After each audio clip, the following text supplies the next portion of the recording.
पहलगाम हल्ल्याला 1 वर्ष पूर्ण होणार आहे। पहलगाम हल्ल्याच्या कटू आठवणी आजही देशवासियांच्या मनात कायम आहेत। या हल्ल्यानंतर पहलगाममधील पर्यटन व्यवसायाला प्रचंड फटका बसला। पण आज वर्षभरानंतर इथे नेमकी काय स्थिती आहे हे जाणून घेण्यासाठी एनडीटीव्ही मराठीची टीम पहलगाममध्ये पोहोचली आहे। पहलगाममधील परिस्थितीचा या भागातला आढावा घेतलेला आहे आमचे प्रतिनिधी विशाल पाटील यांनी। काश्मीरच्या या दऱ्याखोऱ्या जर तुम्हाला फिरायच्या असतील तर त्या स्वतः एकटं फिरणं अशक्य आहे आणि या दऱ्याखोऱ्यांमध्ये काही गाड्या चालत नाहीत। याच्यासाठी तुम्हाला या घोड्यांचा वापर करावा लागतो आणि पहलगाममध्ये साधारणतः 2,500 ते 3,000 घोडे हे या ठिकाणी असतात आणि याच घोड्यांमार्फत जे देश विदेशातनं पर्यटक पहलगाममध्ये येतात त्या पर्यटकांना हे सगळं पर्यटन स्थळं ही दाखवली जातात। कारण का हा स्वाभाविक आहे, सगळा परिसर जर आपण बघितला तर डोंगराळ आहे, जंगली आहे, त्यामुळे आपल्याला पायी जाणं किंवा त्या ठिकाणी गाडी जाणं हे अशक्य असल्या कारणांमुळे या घोड्यांच्या माध्यमातून हा सगळा व्यवसाय किंवा हे पर्यटन केलं जातं। मात्र पर्यटकच नसल्यामुळे हे घोडे अशा पद्धतीनं बांधून राहिलेले आपल्याला पाहायला मिळत आहेत। त्यामुळे ह्या घोड्यांचे जे व्यावसायिक आहेत किंवा जे मालक आहेत त्यांच्याशी आपण बोलणार आहोत आणि त्यांच्याकडनं माहिती जाणून घेणार आहोत। मतलब कैसे चल रहा है अभी, क्योंकि 1 साल ये पूरे घटना को हो गया और अभी क्या है स्थिति। मैंने बहुत जगह देखा घोड़े ऐसे जगह जगह पर बंधे हुए हैं। इधर 22 अप्रैल से लगभग यहाँ पहलगाम जो है यहाँ लगभग 11,000 घोड़ा है। यहाँ किसी दिन कमाता है किसी दिन नहीं कमाता है। बरस गोरे है इधर, घोड़ा बैठा है इधर, सब घोड़ा कुछ नहीं मिलता। आजकल टूरिस्ट भी कम आ रहा है बोलता है यहाँ सब बंद है, पहलगाम सब बंद है, यहाँ खुला होना चाहिए।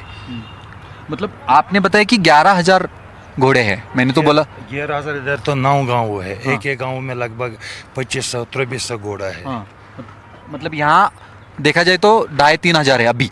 ये एक स्टैंड है, इसमें लगभग 3,000 घोड़ा है। इस मतलब पूरे इलाके में 11 से ज़्यादा 11,000 मैक्सिमम घोड़ा है इधर। तो अगर देखा जाए ये घोड़ेसवारी से सब लोगों को घुमाया जाता है, तो मतलब इसके ऊपर भी इकोनॉमिकली सब रहता है, तो वो ठप हो गया। ठप हो गया है ही नहीं, काम नहीं है, ऊपर छोड़ते नहीं है, बंद है पूरा वो जो अच्छी जगह है। तो घोड़े तो बहुत हैं इधर, घोड़े का काम नहीं है, सवारी नहीं आ रही है इतना। ये यहाँ गाड़ी पार्किंग खाली है। ओ अजून काही मैनेजर आहेत त्यांच्याशी आपण मतलब क्या दिक्कतें अभी आ रही है आपको, मतलब हर ऐसा चित्र आपने कभी इससे पहले देखा था क्या कि इतने घोड़े ऐसे जगह पर है? मैंने पहले भी इतनी घोड़ा देखा है यहाँ पर।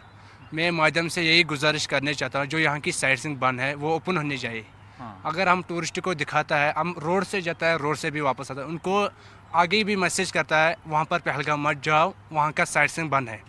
हम सरकार की यही तरफ से गुजारिश करता है जो यहाँ की साइट सीइंग है वो ओपन होने चाहिए। बाकी पैसों का कितना नुकसान हो रहा है अभी देखा जाए तो, अगर पैसे टूरिस्ट नहीं आ रहे तो? हमारा बहुत नुकसान हो गया। जो महीने के जो बर्फ़ के टाइम आया, हमारा राशन जेब से ही हो गया। अभी टूरिस्ट धीरे धीरे आता है, जो अगर 1,000 टूरिस्ट आता है, 200 टूरिस्ट इधर आता है, वो वही मैसेज बाहर देता है, बोलता है पहलगाम मत जाओ, वहाँ की साइट सीइंग ओपन नहीं होता है। वहाँ की साइट सीइंग जो मेन जगह है वो बाईसरम वैली है। हमारा सरकार की यही तरफ से गुजारिश है, यही जो बाईसरम वादी है वो ओपन होने चाहिए।